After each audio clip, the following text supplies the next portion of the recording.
Very good morning. If you see the pages, so pages says contents covered in each lecture. If you go to this page, if you click on this page, and then so these are the slides, and this is the link to the video. So for every lecture, relevant material I'm going to post over here. If it is somewhere, it will be linked, so you can see. If you go to the file section, you will find the file over here. But mostly everything will be accessible via these pages. So via this there will be main page, and from there all the links will be there. So the lectures related things, that is over here. This is a reference page. So we will add reference. So these are the reference from the last lecture, but if there are more reference, then we will add over here. Let's actually jump and write some program. So for this session I am going to use REPL. Yes, GCC, if you already know how to use GCC, that's also fine. But there are a lot of people who are not familiar. For them I would recommend, at least for initial session, maybe the lab session will cover how to use GCC. But let's say that we want to jump right into it. So this is an online integrated development environment. So you have your editor over here, you have your terminal. It's not really full-fledged IDE. I don't know how to run, debug and various other things, but for now let's just use REPL. So this is, I don't want to start with the hello world code. So this part is called header, and I think that we will dissect every part of the program at some point in time. But for now, you please just type these many things, and we will start writing our program from here.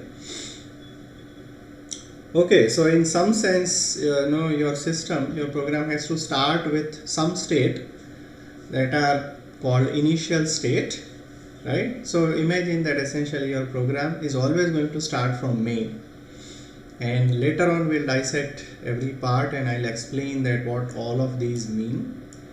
But if you do not know, that's completely fine. Just write this much. Now you remember that essentially at the end of the day, what we want to do is that we want set of states, and then we want to manipulate. That means that we want to have transition from one state to another. So first we need to have states. So let me write these. You remember that I said that there are state variables.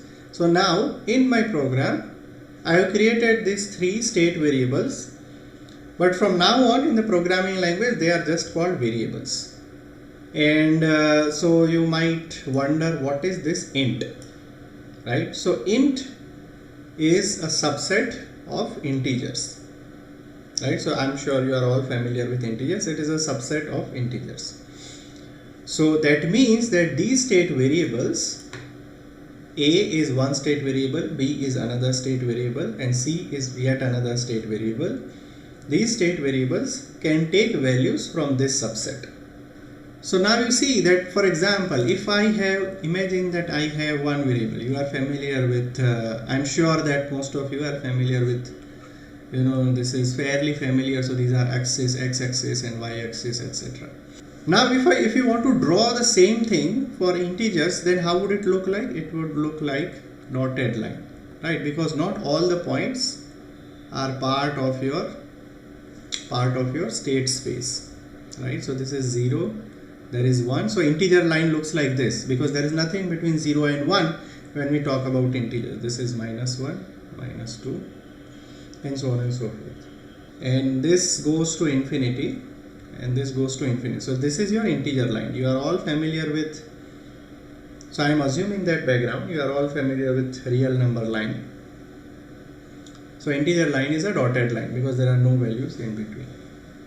Okay, now I said that this int is a subset of integers. So what is that subset? Typically that subset is, so it has see, in computer, as I said, at the end of the day everything is 0 and 1. So this int, internally the way your computer implements is that there are 32 bits. So 1 bit is what? 1 bit is, I showed you one switch, 0 and 1. So essentially 1 bit if you have a 1-bit state variable, it can just take two values, 0 and 1, or true and false, or on or off. Everything is similar. Now if you have 2-bit, then how many values can a 2-bit state variable can take? It can take 0 0, 0 1, 1 0, 1 1.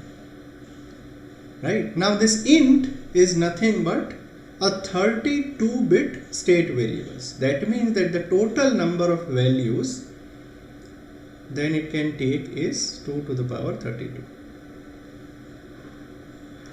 Okay? But see, so 2 to the power 32 different values it can take, but what are those values? So if I start from, let's say, 0, 1, 2, then I can go up to 2 to the power 32 minus 1. I also want the ability to represent negative numbers. So typically when you write int, by default the values that it takes typically is the following. So it is minus 2 to the power 31 all the way to 0, 1 and 2 to the power 31 minus 1. Right. So these total number of values are 2 to the power 32 values. 2 to the power 31 minus 1 is on the one side, then 0 is in between, that makes it 2 to the power 31. And then on the other side you have negative numbers all the way up to minus 2 power 31. And now once I have this, I can still do addition. So you are familiar with addition, subtraction, multiplication, etc. Right? So if I have a state variable or a variable, so let's say that I have int a, right? So that means that I know that it can hold values from minus 2 power 31 all the way to 2 power 31 minus 1. And then there is another one b. What I can do is that I can do a plus b, right? Now here is the problem, and that is where it differs from mathematical integers. See, mathematical integers are infinite, and you would have learned that integers are closed with respect to addition. So that means that if you take two integers, if you add them together, then it will still end up in the integer set. I am sure that some of you who are observant would have guessed that that is not necessarily the case over here. Why? Because imagine that this value of a is very high. It is somewhere, somewhere here. Imagine that it is, let's say, 2 to the power 31 minus 1.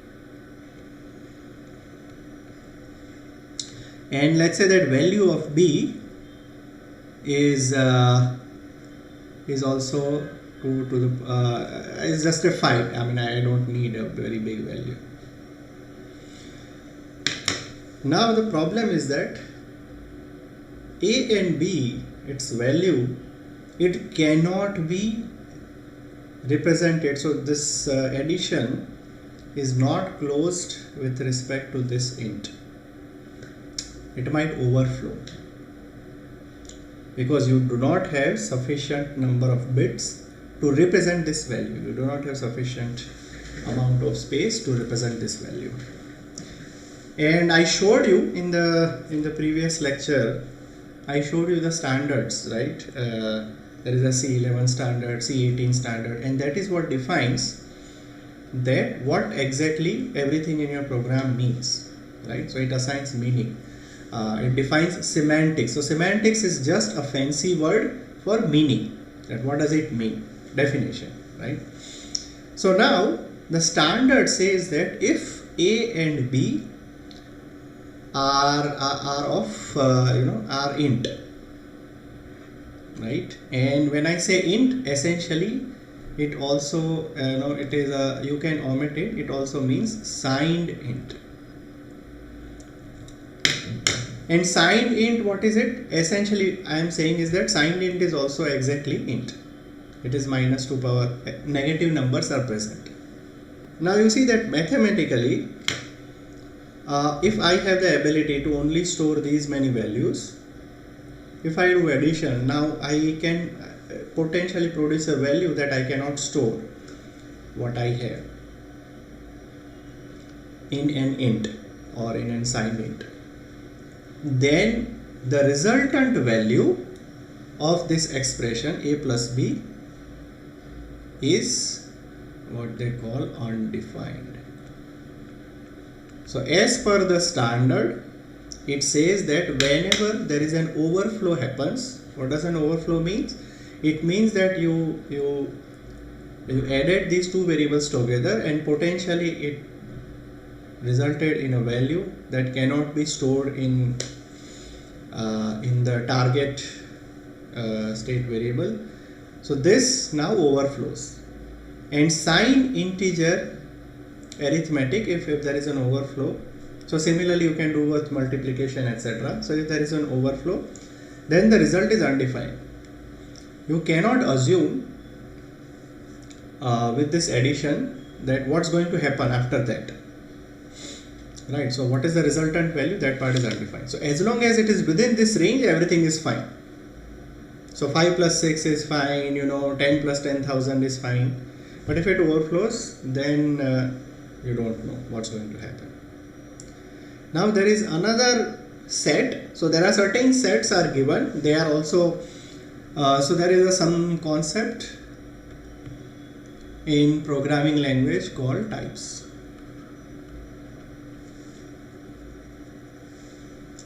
They are also known as data types. But let's talk about types. So what are types? Informally, I would just say that a type is some combination of set of values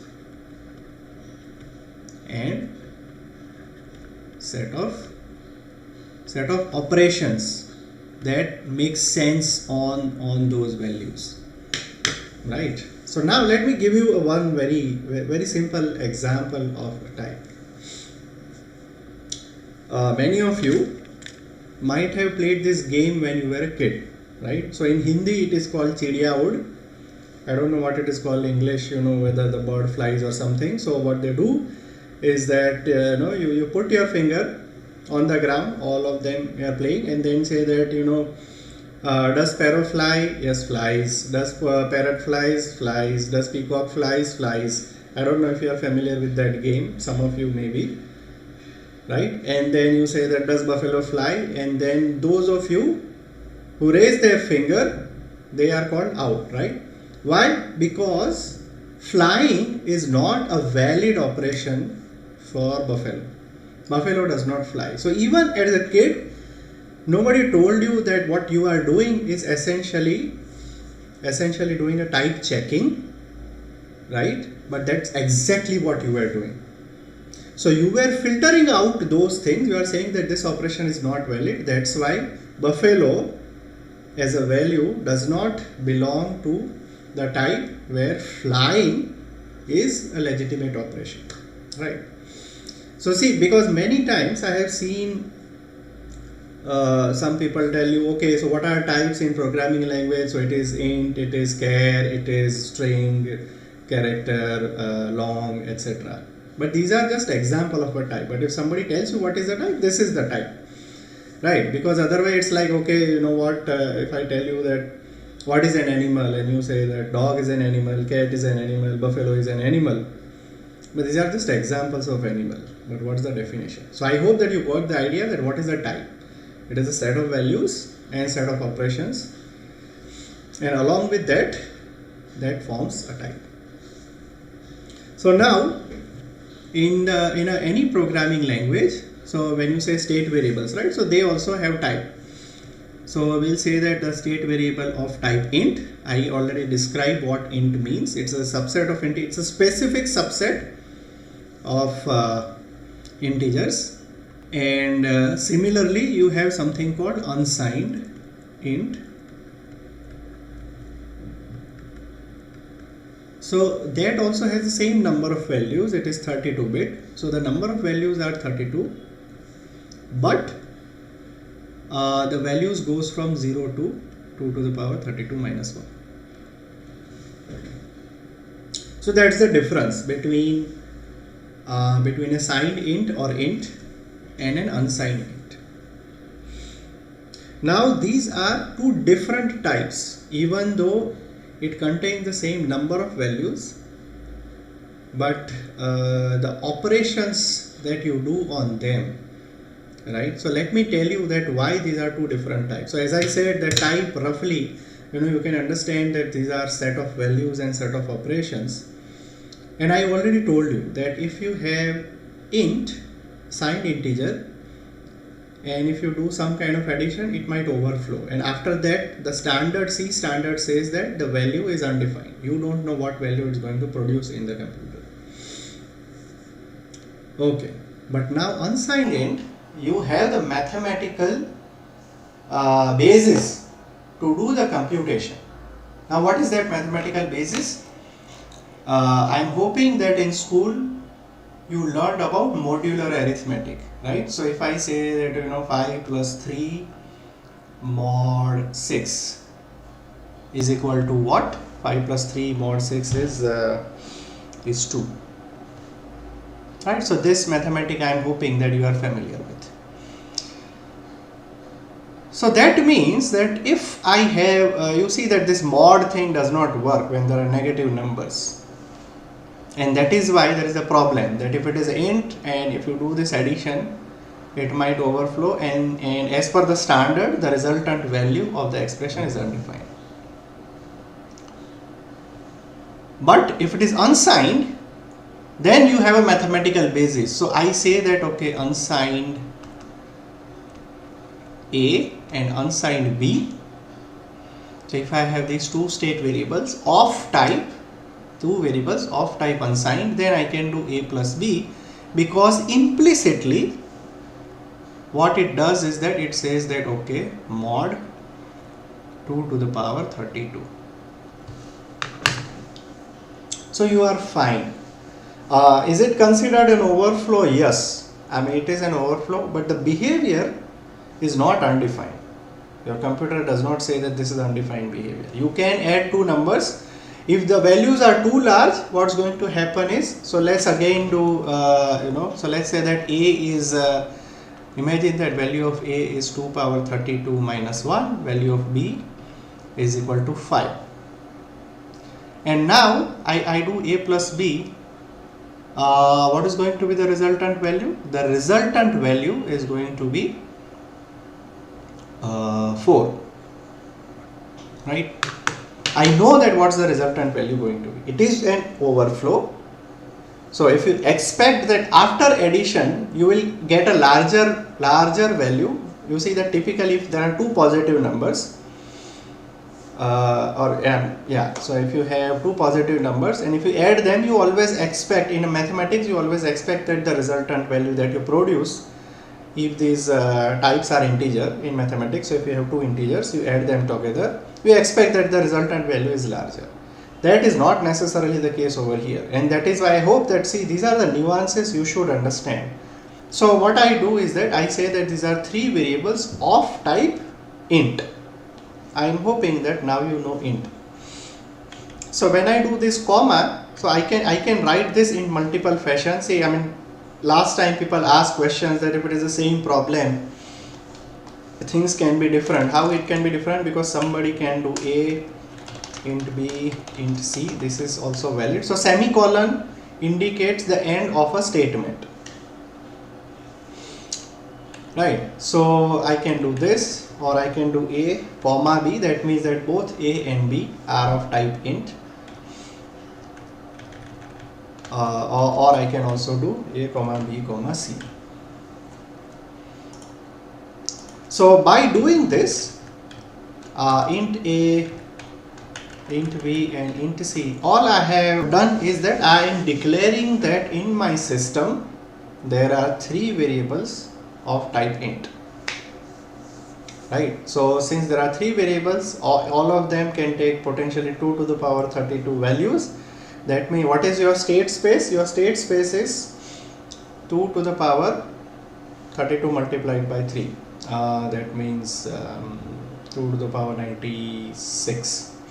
So that is the number of states that you have in your system or in your program, state transition system. But this is, you are just saying that let there be state variables or variables a, b and c. This is called a declaration. You have declared that in my system there is going to be variables like this, but you have not defined, you have not told in the system that what is the exact precise value on which you want to operate. So by that you can say a is equal to 5. Now here also I want to quickly take some time. So this is actually a transformer of, so every statement is a transformer, not of the Megatron kind or Autobots, Optimus Prime. So when you define A, B and C, essentially you have your system can be in multiple state, right? So it can be in a state A is equal to 0. So here when I draw this diagram and when I write is equal to, it is a mathematical equality which you are familiar with. It can be B is equal to 40, C is equal to minus 5. It can be in any of the state. A is equal to 50, B is equal to 102, C is equal to minus 42. Right, and there are total 2 to the power 96 such states in your system. You don't know that in what state your system exactly is. You don't know. You just said that in my system there are 3 state variables and that makes this whole thing such a large 2 to the power 96. So now when you define this thing, so what I am going to write as a shorthand, I am going to write A is equal to star. So star means that it is any non-deterministically chosen value from the valid values of this type. B is equal to star and C is equal to star. So all these 3 stars are different. Essentially this is just a shorthand notation I am using. And now when I write, you remember that last time there was a switch, we press, we do some action. So all of these, you remember this is not one state. This thing is actually a set of state. I am representing a set of state. So let me write A is equal to 5. So this colon is equal to is, I am saying that let the state variable A take the value of 5. And that means that now where will you go? So it transform this entire thing in set of state where you definitely know that, see, this is a mathematical equality, and that is why I am using a different symbol over here. Colon is equal to, it's a symbol. This does not mean mathematical equality. It means that I want to I transform this set of state into another set of state by saying that the value of A, state variable A, we assign to 5. Now what is B? There was no change in B, and that means that this can be anything, right? So so that means that, okay, so these were total 2 to the power 96 states. How many states are this? This is just 2 to the power 64, because the value of A is only 1 and then you have the freedom on B, right? So this is a state transformer.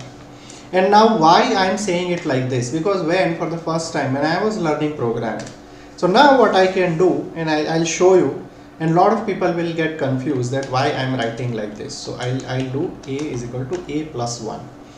You have to put that semicolon. So semicolon is that I am writing this transformer, state transformer, but semicolon is the end of the statement. So now whatever the action that I want to take, that is you define the end of those actions. So A is equal to A plus 1. Now first time when I was learning programming, this, because till that point of time mathematics, right? So till 12th standard, this sounds like a linear equation, but how is it possible, right? How is it possible that A is equal to A plus 1? And that is why, let me tell that when in programming language, in C programming language, this is equal to sign is not mathematical equality. We are not talking about mathematical equality over here. It only tells that, what does it say? it says that let whatever the value of the state variable a is, you add 1 to it and store it in this state variable. So let me just draw it. Okay, so let's just, what does it mean? So you remember that we were here, a is equal to 5, b is equal to star, and c is equal to star. So you remember that when I say star, essentially there are a lot of states. All of that I'm representing combined. And now, so graphically, what I'm doing is, see, that is why I'm introducing a different symbol over here. So this new symbol is saying that I want to transform the set of state, that whatever the value of a is, you add 1 to that value and now store that value in the state variable a. That means that now the set of states that I go to are this one. Right, so this a is equal to a plus 1. It is called state transformer. So in programming language it is just a statement, but that is what all statements do. They take your system from some set of state to another set of state. Right? So I am hoping that that part is clear, because when for the first time in a programming language, when I saw a is equal to a plus 1, it was like, what, how is that possible? A is equal to a plus 1, mathematically this is impossible, this is false. There is no value for a if a is an integer for which this is valid. But this is not mathematicality. Let me stress this again. This is a syntax of the programming language, that is equal to as a symbol. They have used it for assigning the value that you have computed on the right hand side. So this is often called the RHS, or right hand side. So whatever the value that you compute over here, store it in this variable. So that's all it means. It's not a mathematical equality, right? And now similarly, what you can do is that, let's say you can do b is 1000 and c is let's say -3. Okay, or rather I can now again do arithmetic. So what I can do is that I can do a plus b. Okay, so now when I do this, okay, so what's going to be the value of a plus b? So a is 6 and b is 1000, so this is going to be 1006. So at this point of time, after this semicolon, so the point of time is, so at this point of time, and when I say point of time, don't really mean the clock time, it means that inside the program. So essentially after you have done this transformation, you will be in a state where the value of c is 1006. But how do we know? How do we know that it is 1006? So we want to ask the program to print it. That why don't you show me on the screen, and then I'll see that whether whatever you are computing as a computer, whether you are computing it correctly or not. Now again, I think the dissection of the print statement we will do sometime later, but for now assume it as some command. So this pop-up that you see over here, this is called signature of a subroutine. So in C it is called function, but it is not a mathematical function again. So we will discuss that in detail later on. So you do these double quotes, so both double quotes are there. And now what I want to print is int. You remember, I'll say int, not integer, because it is a subset, or it's a specific subset of integer. So now I do %d, comma. So so things inside this double quote is called a string. And now you have to tell, so this %d says that I want to print one value of type int. One value of type int, not one variable. It can be any value.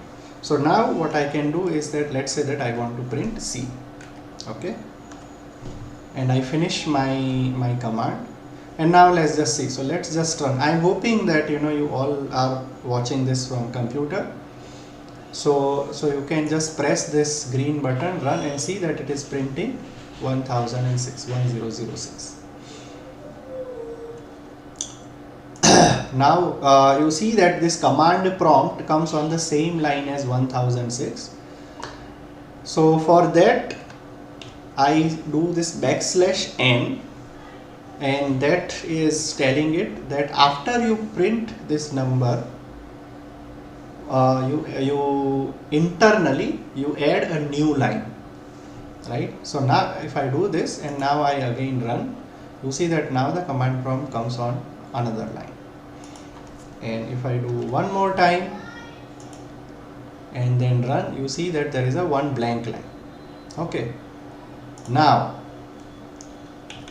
so I can write it like this, that C is equal to this. So then it writes C is equal to, so %d is essentially you are saying that now I want to print a value of type int, and then you specify that what that value is. And here, so this is inside the double quote is a string. In particular with respect to printf, it is called a format string. We'll discuss all of this in detail at some time. So C is equal to 1006. And since I said that this %d indicates that I want to print a value of type, not a variable, a value, right? So that means that even this is a value. C plus A indicates a value. What is that value? Whatever the value at this point on line 9, there will be some value of all the state variables. A will have some value, B will have some value, and C will have some value. I want to print the value of C plus A, and now if I run it, it is now 1012, because 10016 was the value of C at this moment, and now you add another 6, which is 1012.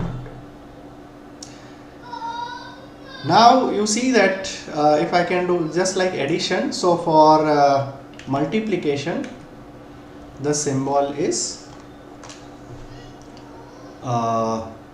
star. So now if I do, what's going to be, so A is 6 and B is 1000, so value of 6 is going to be what? Is going to be 6000.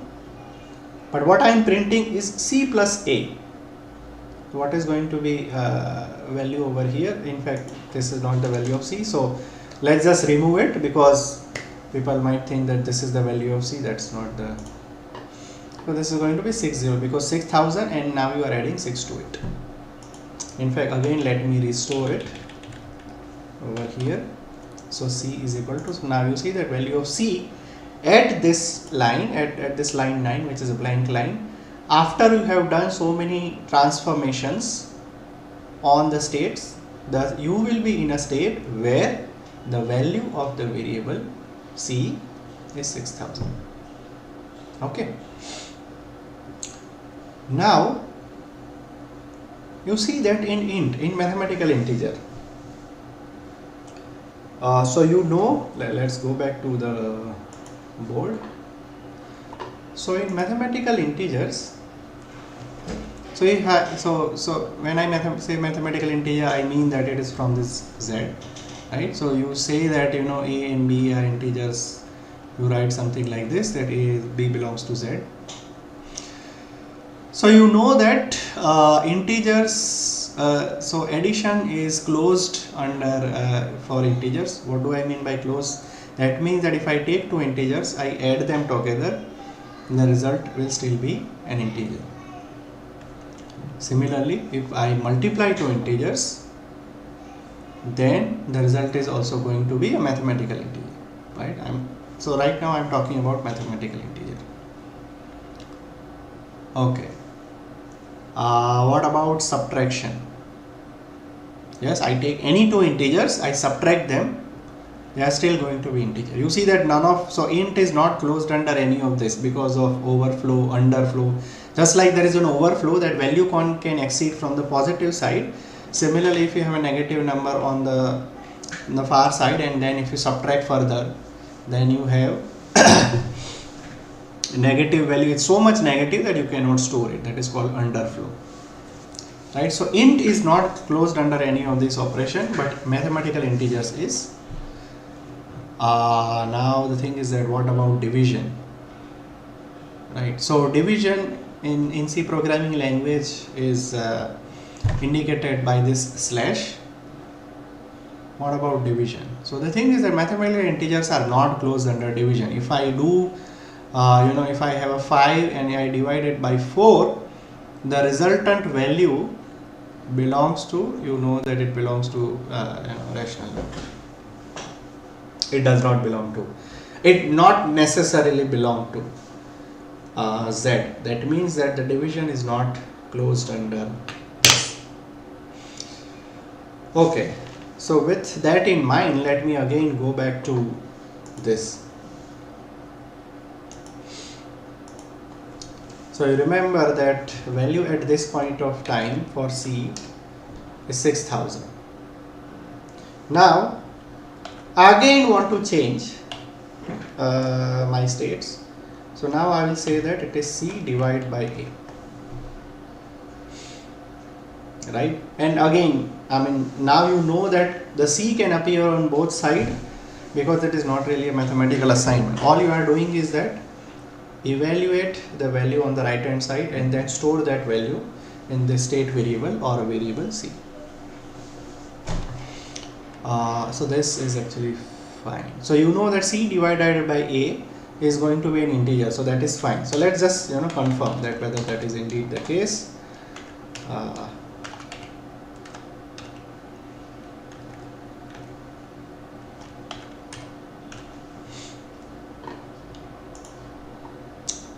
Right, so C at essentially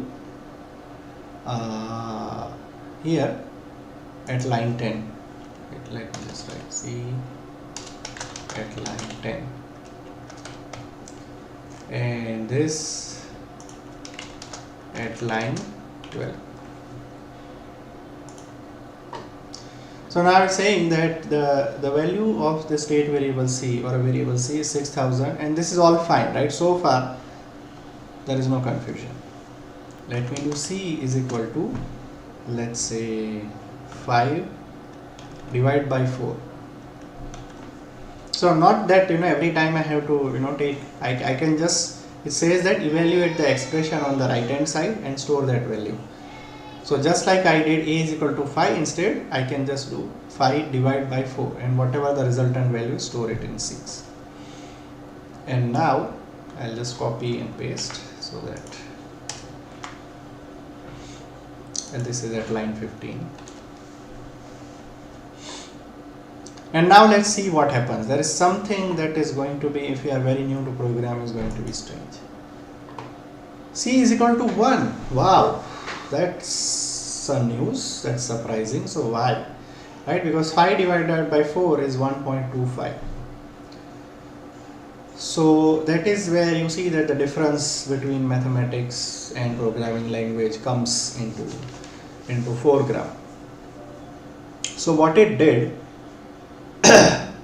so internally, so this 5 divided by 4, so there are two operands. Operands means, so division is a function, or you can say an operator, and it takes two values, one is 5 and one is 4.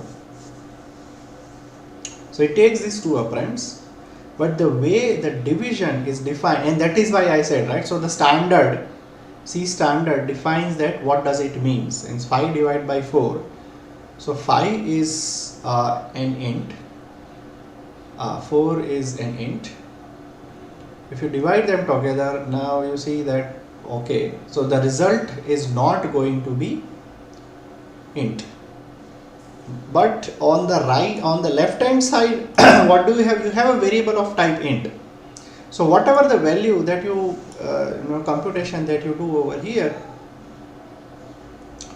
I cannot do 1.25 because 1.25 is not a valid value for this type. type of C is int. So internally what it does is that whenever int division happens, so whenever it does for any two variable this, what it does is, you are familiar with this operator, it is called a floor, right? I am hoping that you are familiar with this mathematical operator called floor. So what does a floor say is that basically whatever, so this is now in mathematics, so in mathematical if you do 5 by 4, that is going to be 1.25, and now if I do floor, that means that you are saying that round to the largest integer that is less than this value, so which is equal to 1, right? That is what it means. And similarly, I am sure that you are familiar with ceiling. So if I do 1.25 and if I do a ceiling, mathematics, so this is all mathematics, then what is going to be the value? The value is going to be 2. So in C programming, when you do a division like this, a division for int, then what it does, in some sense what it does is that there is a fractional part, so this is a fractional part, so it discards the fractional part. So the result is actually, when it does the division, is not 5 divided by 4, but mathematically what it does is this.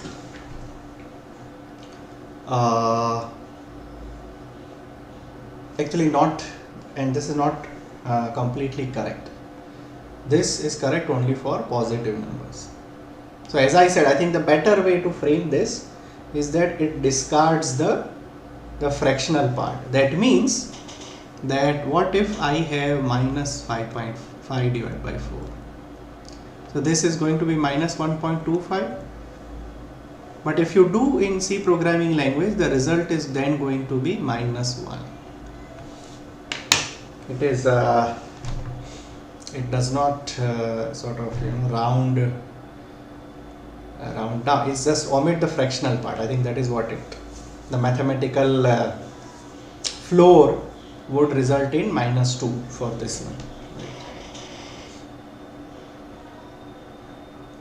So mathematical floor will result to in minus 2, but what you get in C programming is minus 1. So it's not exactly floor. What it, just think about that, it just discards the fractional part. So let's just confirm, right? You do not have to take anything that I say in this lecture for granted.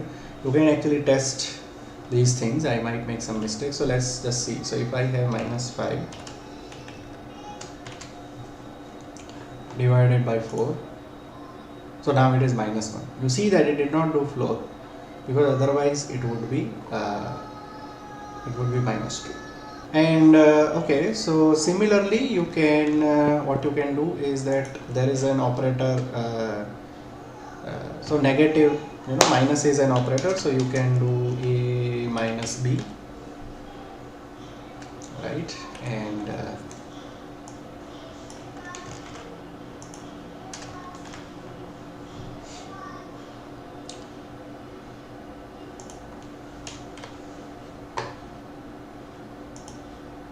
so A minus B is minus 994, because 6 minus 1000 is minus 994. So we have learned 4 operators: plus, minus, division, but you know that what's the trick with division, and minus, right? So minus can be a unary operator. That means that you give it only one argument, which is the case over here. That is minus 5, there is nothing on this side. Right, so by default essentially it takes 0. You can, it's just like mathematics. But you can give side argument on both sides, and then it will do whatever number A minus number B, and the resultant value is stored in C. Now, so we have learned this, and now think about, what if I do this? Divide by 0, because this that the value of this expression is not even defined in mathematics, it is not a number. Whatever it is, it's not a number. It's not infinite. It's just not a number. It's not right. You can't divide by 0, right? Even in mathematics. So how does it handles things in a program? So let's just see. Okay, I'm going to run. So it says that yes, the division by 0 is undefined, and okay, this is so look at this warning. It is using this compiler Clang 7, and this is so it says that when you do division by 0, then the resultant expression, like whatever is the result, that is undefined. You don't know what the result is going to be of this value. It can be any value. And many times I'm kind of surprised that this is how it did, but in your computer this might crash your program. So the way it is implemented, if you do a division by 0 inside the processor itself, division by 0 causes an error inside the processor, and that gets escalated all the way to your program, and typically the program crashes. But I'm assuming that the reason why it is handled, because this is inside a browser, they don't want any malicious code to affect their server, etc. So they might have, I don't know how they have dealt with it. So let me just do this. You see that the value of C is still 0. So it can be any value essentially. So once you do division by 0, then you just don't know. It just says that the division by value is undefined. It's just after that you can't say anything about that in what state your program is going to be. It can be anything. Right, so if you run this in your computer, so let me just try to do that quickly. Let me actually run it on my machine.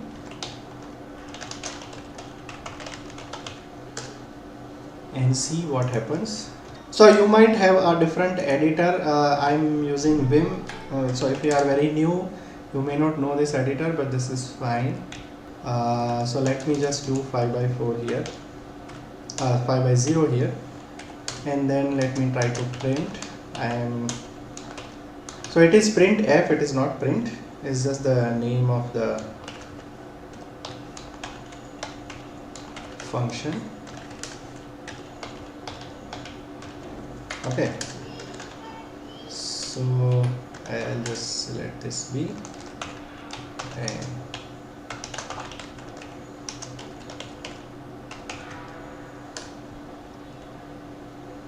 so it is giving this warning, but let me try to run and see. And this is what is expected. So typically, what happens is that when you try to divide by 0, the processor goes into an error. There is a very much special handling by the hardware itself, all the way down to the processor. So it flags to the operating system, say, what, we are trying to do something completely illegal. And then that system call all the way comes back to their program, and your program crashes, and that's exactly what happened. So what is the expected behavior is typically this, that division by 0, after division by 0 it's not defined. So the standard says that it is not defined, but the way hardware is implemented is that it says that from this point on nothing is going to make sense. This universe is not going to make sense once you divide by 0. So let's just quit. So that is what is going to happen. So you have learned how to do this arithmetic. We have learned 4 operators: plus, star, essentially multiplication, subtraction, and division.